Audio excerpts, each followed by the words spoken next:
Imagine this, the unshakable wall of muscle, Luke Hobbs from Fast and Furious, squares off against the lightning-fast legend himself, Bruce Lee. One is a government-trained wrecking machine, the other, a living weapon whose speed defies logic. But who would actually win in a no-rules fight? Stick around, what you're about to see could change how you view both icons forever. I've spent years analyzing fight choreography, real combat strategy, and martial arts history, so this isn't just fantasy talk. We're breaking down the showdown with real weight. Picture the scene, a gritty underground ring in Hong Kong. The lights flicker above the two giants of fighting lore. On one side, Hobbs, played by Dwayne Johnson, steps in with boots heavier than some men. On the other, Bruce Lee, barefoot, poised, and still as stone. No words. Just a nod. And then boom, the fight explodes. Let's break down what each of them brings into this ring. The Beast, Luke Hobbs. Hobbs is not your average brawler.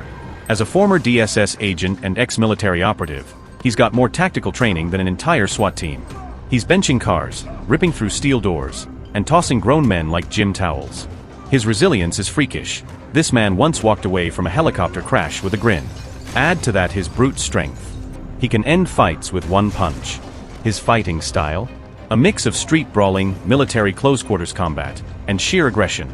But for every mountain, there's always a storm. Hobbs fights like a tank, direct, dominant, but sometimes slow to adapt. He relies on overwhelming his opponents. Against most enemies, that works. But his size is both his power and his limitation. Precision, flexibility, and quick counters? Not his strongest assets. And when someone's faster than you, stronger doesn't always mean better. The dragon, Bruce Lee, now Bruce Lee, he's the storm. Born from the philosophy of be water, Bruce's style, Jeet Kune Do, is built for adaptability, speed, and ruthlessness. His strikes come in under 0.05 seconds. That's faster than a blink. You can't hit what you can't see, and Bruce isn't just fast, he's surgical. Beyond that, he's strategic. Bruce Lee studied fencing, boxing, judo, Wing Chun, and real-world street combat. His footwork? Flawless. His timing? Devastating. He doesn't waste movement. And when he hits, even at 135 pounds, it's with bone-breaking precision. So now imagine this, Hobbs charges like a freight train. Bruce doesn't flinch. He slips inside, delivers a lightning-fast side kick to the ribs, and vanishes before Hobbs can even reset his stance. The crowd loses it. But let's be real, no fighter is invincible.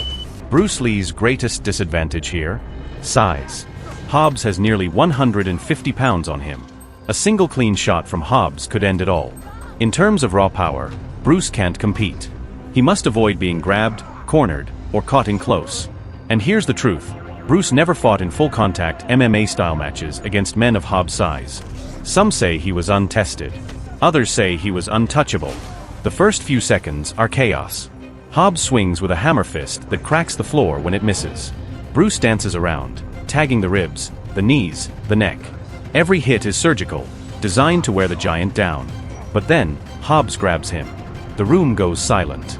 A lesser man would have been broken in half.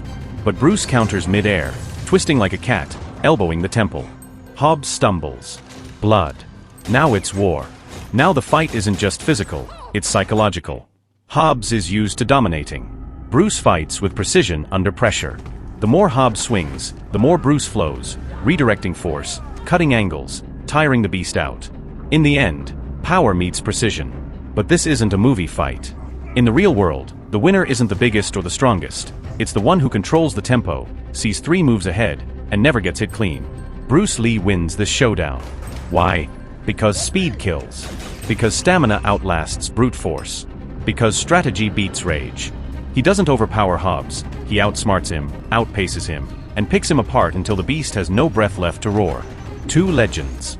1 epic clash. And in the end, the man who moved like water drowned the mountain. If you want to see what that fight would look like blow for blow, we've animated the whole thing with every move mapped out from real martial arts theory. Click the video. You won't see Hobbs the same way again.